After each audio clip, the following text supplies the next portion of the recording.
What's up, everybody, and welcome back. Hope you're enjoying your day. I know that I am, despite the insane weather that we are having here right now. It is snowing quite a bit here in Ontario, in southern Ontario where I'm at. But nonetheless, I hope you're enjoying yourself. Today I'm going to talk a little bit about Ted Cruz, who is bullish on Bitcoin payments for the capital. This article coming out of Decrypt. This was just yesterday, actually. Senator Ted Cruz wants vendors to accept Bitcoin at the Capitol. The Texas lawmaker introduced a resolution to prioritize crypto for payments within parts of Capitol Hill. Senator Ted Cruz introduced a measure in the Senate Wednesday for advocating for crypto payments within areas of the Capitol, a sign of Republicans' continued focus on rules related to digital assets. And I know that some people are very bullish on things like this when it comes to politicians kind of being involved in cryptocurrency, but I don't trust anything that politicians say. I believe they always have ulterior motives, and ultimately I think that they are just trying to lay the narrative and foundation for the inevitable CBDCs that are coming to a city near you. The ones that are being trialed right now all over the world in Western countries. The article goes on to say the new directive would apply to officials tasked with overseeing day-to-day operations within the House of Representatives and Senate, encouraging them to work with persons that accept digital asset payments for goods and food services. And notice how they're putting emphasis on digital assets. I think that is something that is not by accident. The proposal references areas of the Capitol where digital payments could work, like that of gift shops or vending machines. This past November, Ted pushed for adopting cryptocurrency such as Bitcoin as a form of payment within the Capitol buildings through a similarly worded document. And we can take a look at that document here. You can read a bit about it. And, it's interesting because I do kind of harp on these politicians as, capitalizing on things like this for nothing more than political gain, but it actually does state in here that the acceptance of cryptocurrency, the architect of the Capitol, the Secretary of Senate, and the Chief Administration Officer as the House of Representatives shall each for the Capitol buildings that are under their jurisdiction, and it goes on to talk about how they're more or less encouraging the use of these digital assets, and cryptocurrency is mentioned. I didn't see anything in here about centralized digital currencies, digital bank currencies, so that is actually good to see. But again, I am very much skeptical as to the benevolence of this kind of thing, just given the history of politicians and how corrupt they can be. Excuse me. The changes were put forth in a so-called concurrent resolution, generally used to make or amend rules that apply to both houses, according to the Senate's website.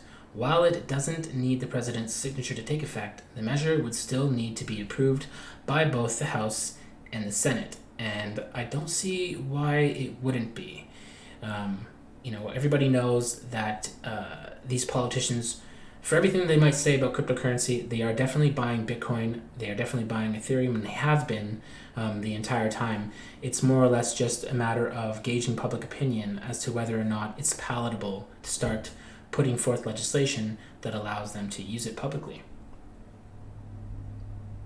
Ted Cruz's move Wednesday follows the creation of the Subcommittee on Digital Assets, Financial Technology, and Inclusion earlier this month. As a subsection of the House Financial Services Committee, one of its main goals is to establish clear rules of the road among federal regulators. And so the road to regulation continues all through legislation. When Congressman Patrick McHenry was appointed as chairman of the House Financial Services Committee last month, he stated that developing a comprehensive regulatory framework for the digital asset ecosystem would be a central focus of his. And there it is. They want to regulate this the entire digital asset ecosystem, and I think that this is kind of another way to make it more palatable, both for the public and for other people within the government.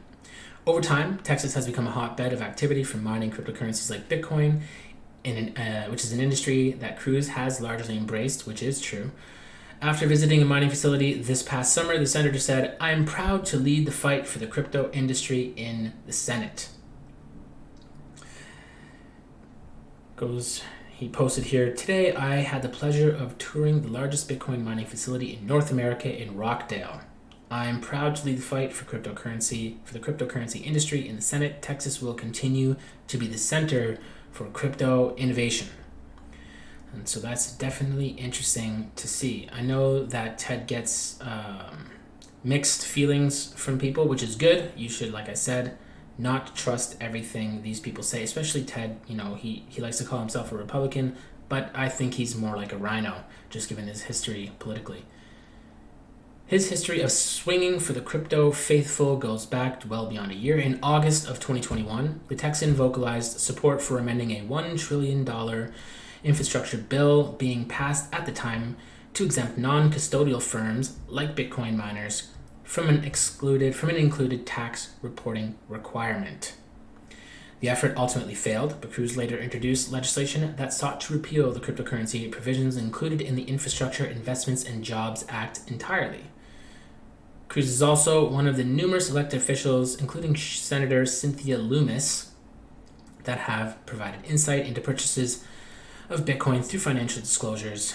A filing indicates that Cruz purchased between $15,000 and $50,000 worth of Bitcoin through the exchange River Financial almost exactly 1 year ago. So yes, they are definitely buying Bitcoin, whether they want to admit it or not. I think all of them are definitely buying Bitcoin. They're buying Ethereum, and they've been doing it for quite some time.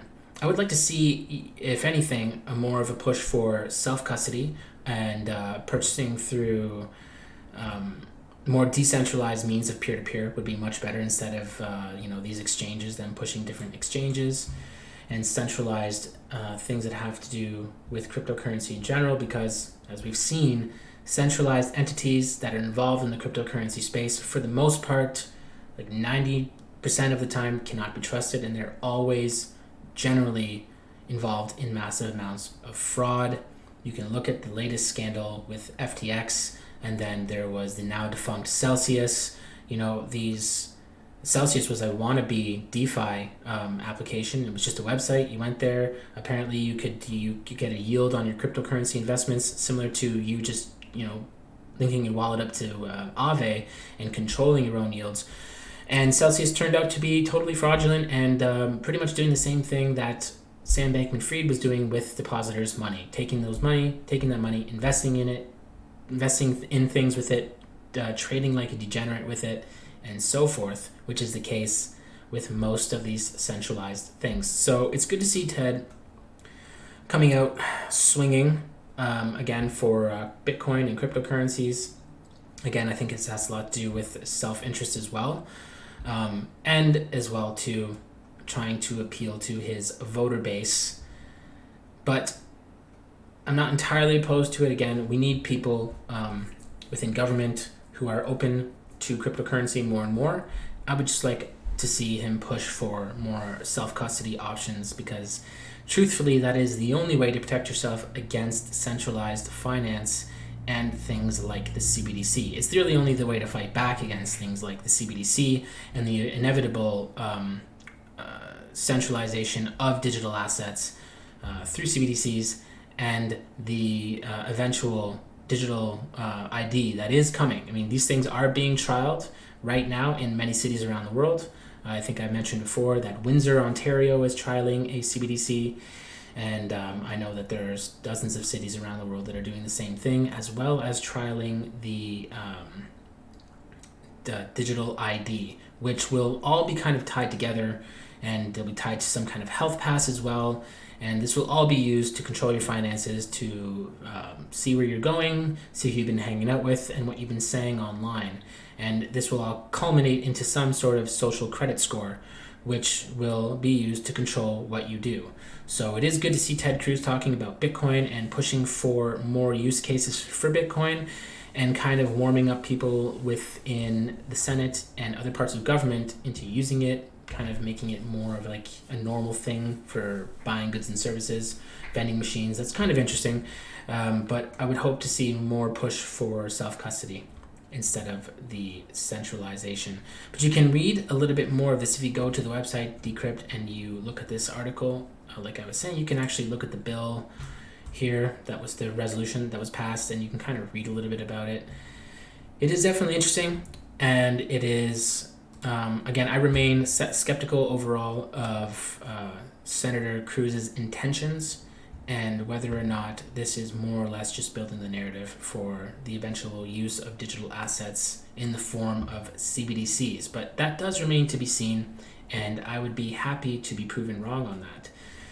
Other than that, that's all I got for you guys today on this story. You can, if you enjoyed the video, you can leave me a like or a comment, and if you want to see more of this stuff, you can subscribe to my content as I cover these stories as they develop. And until then, I will see you guys on the next one.